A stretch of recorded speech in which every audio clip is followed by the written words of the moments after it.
I want you all to imagine the very first time you felt the freedom, the independence, and the sense that you were in control of your destiny. I'm sure most of us are thinking about the first time we ever cycled on our own and feeling the cool breeze of air on our faces. Yes, the two-wheel cycle is often the first vehicle a kid has full control over. But under the simple cycle lies the undercurrent of a social change. This reminds me of my own cycling journey.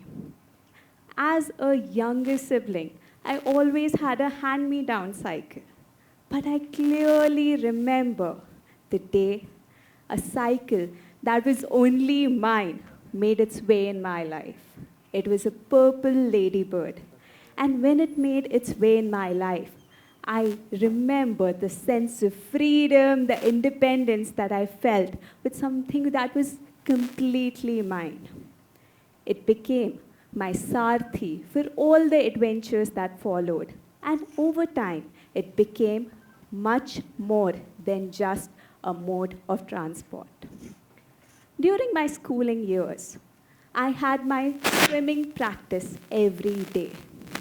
I woke up at 4:30, cycled 10 kilometers to my swimming pool, checked in by 5:15, did my swimming lessons, which were about 5 kilometers, cycled back 10 kilometers to my house, boarded the school bus to start my school day. This extra 20 kilometers of cycling to and from my swimming pool ensured that I became the best swimmer in the state for 4 consecutive years. This was just the start of my cycling journey. In 2013, I wanted to participate in a cyclothlon that was happening in my own city of Ahmedabad for the very first time. But I didn't have a cycle that I could race on. I asked around in my friend circle. One of my brother's friend had a cycle that he had not touched for years. He said, "Come, have a look if this is something you would want." I went. The cycle was in a very, very bad state.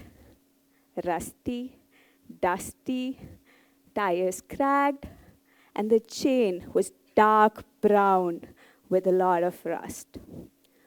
Not deterred, I took the cycle to a bike mechanic. And surprise, surprise, in just 1,100 rupees, the cycle had a full makeover. New wheels, new chain, new brakes, and everything set. I trained for the race. Flag off was done by the then Chief Minister, Narendra Modi. And I went on to win the 50-kilometer race and winning a prize money of 1 lakh rupees. What an ROI on 1,100, right? This was just the start of my triathlon journey. Who would have imagined that years on, I would have become the India's highest ever internationally ranked triathlete, dominating the sport for over a decade and leading the Indian triathlon debut at the Commonwealth Games, doing this while being a chartered accountant. Well, the start of my journey, the cycle, left a lasting impact on my brain. I had realized that waste cycles are not waste. They are much more than just mode of transport. They can open up opportunities like that cycle did for me. And I always had the sense that I was privileged enough to get so many opportunities, so many things, and I always wanted to give back. So when in 2023, I was selected as the International Olympic Committee's young leader, the only one from India, I decided now is the time. I learned that in rural India, 60% of girls drop out of education. So Around Ahmedabad, the city that I come from, every village has a primary school, which is up till 8th standard. But a cluster of 5 to 7 villages have a secondary school. What does this mean? When a girl has to go up till 8th standard, she has to go within her village to go and attend the school, which means probably she is going few hundred meters to attend the school.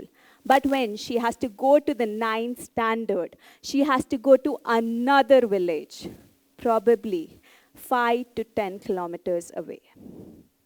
This distance, along with other social barriers, proves to be a bottleneck in the education of girls, forcing girls to drop out of education. So, along with the best mentors and guides across the globe, I came up with a solution. Ek Beti Ek Cycle, meaning one daughter, one cycle. And we implemented the solution that I'd learned back in 2013. If you don't have a cycle, don't worry. Ask around. You can get a cycle, refurbish it, and you will win the race that you want to. In this case, the girls will be able to continue the education that they want to. So that is what exactly we did. In November 2023, along with friends and family, we went knocking on doors of people, asking for them to donate cycles that they were not using anymore. We could collect 22 of these cycles. Then we went to the rural high school, which is nearest to my house, who helped us identify 22 such girls who require these cycles. We did a 6-day training camp with them, in which we taught them how to cycle, took them on 4 different road cycles to different villages that these girls came from, so that they can become confident to be able to cycle on public roads with all the traffic, speed bumpers, dogs, cows, and everything else that there is.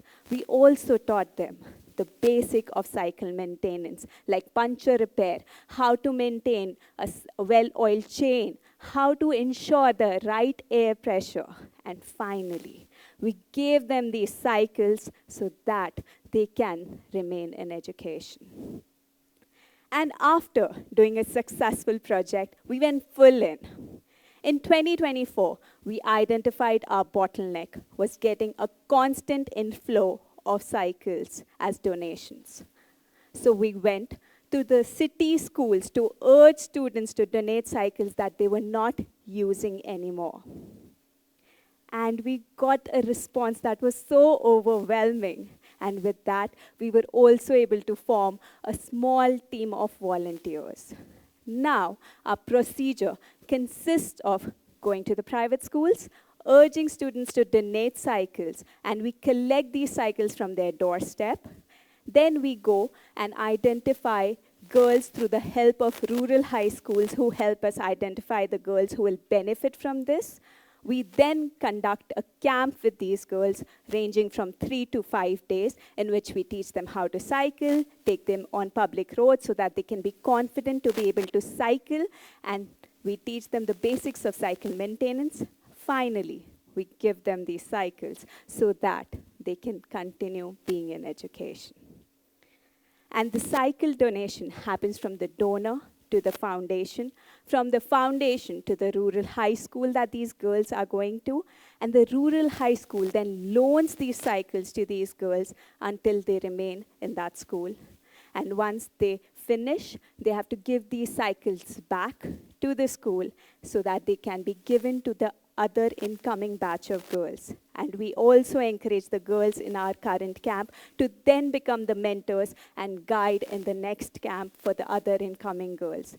This way, we have transferred the accountability and sustainability of the cycles on the schools, and also made the girls in charge for the next session, so that in future, these camps can be self-sustained with minimum intervention from our end. And the project has received so much of international and national applause. For this, I was also invited by the United Nations for their United Nations Climate Change Conference in Baku, Azerbaijan, where I gave a keynote speech in the Sports and Sustainability panel.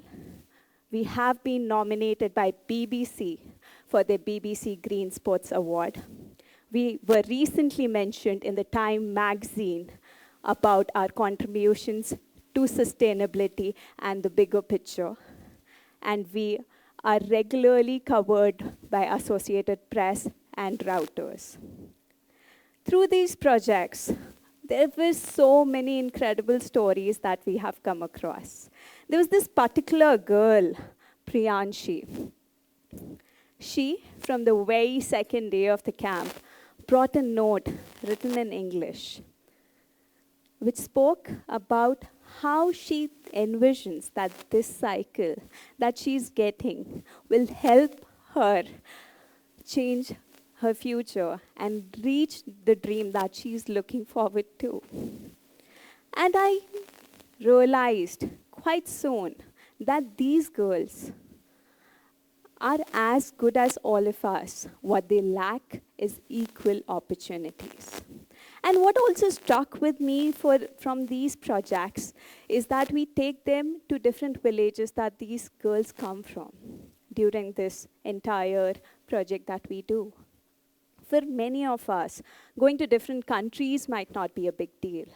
But for these girls, they've never been to their best friend's village, which is only 3 to 5 kilometers away. And when, during our camps, we take them to their best friends' villages, they get equally nervous and excited about it. And the teachers have also told us, the schools that these girls go to, the teachers have told us that they are getting better in sports. Predominantly, Kho-Kho is the sport that these schools play, and now the entire Kho-Kho team is made up of girls who are cycling every day. And the teachers, the academic teachers, have told us that the shy and timid girls are now more confident and participating in the classrooms. And with just 2 wheels, we are addressing 9 of the 17 Sustainable Development Goals given by the United Nations, making cities more gender equal and just communities. And definitely, cycle being a sustainable mode of commute makes it climate friendly. Now, a lot of corporates and banks have come forth in supporting the project, not only financially, but also encouraging their employees to become a part of this entire journey. I urge you all to come and be a part of it. And let's actually live the Indian story, which a culture, a civilization of nothing creates everything. Because sometimes all it takes to change a life is 2 wheels and a little belief. Thank you.